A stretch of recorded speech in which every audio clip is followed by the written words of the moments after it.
Everyone, welcome back to my mini blog. আজ হলো 9 December আর মিষ্টির বাবার হ্যাপি বেলা বার্থডে।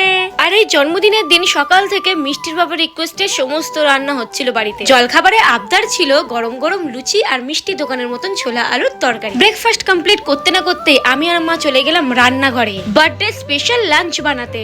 আর এই লাঞ্চে ছিল অনেক রকমের মেনু, এত রকমের পদ রান্না করতে করতে বেজে গেল 3টে। তারপর আমরা মিষ্টি বাবাকে খেতে দিলাম। জন্মদিনের দিন মিষ্টি বাবাকে কি কি খাইয়েছিলাম চলো এবার তোমাদের সাথে শেয়ার করি। ছিল মাছের মাথা দিয়ে মুগের ঠাল, 7 রকম ভাজা, খাসির মাংস, চাটনি, পাঁপড়, পায়েস। তোমরা এবার অনেকেই প্রশ্ন করবে দিদি মিষ্টি আর দই দাওনি কেন? তার কারণ হলো মিষ্টি বাবাকে মিষ্টির দোকানে নিয়ে গিয়ে আনলিমিটেড নোনেল গুড়ের রসগোল্লা ট্রিট দেবো আমি, আর মিষ্টি মা বাবাকে খাওয়াবে আনলিমিটেড দই, যত ইচ্ছা পারো। আবার মিষ্টি দোকানে গিয়ে দাঁড়িয়ে। আপাতত কালকে রাখির বিয়ের ইনভিটেশনে যাব, সেটা আর হবে না, পরে সেটা হলে তোমাদের সাথে শেয়ার করবো। বাই।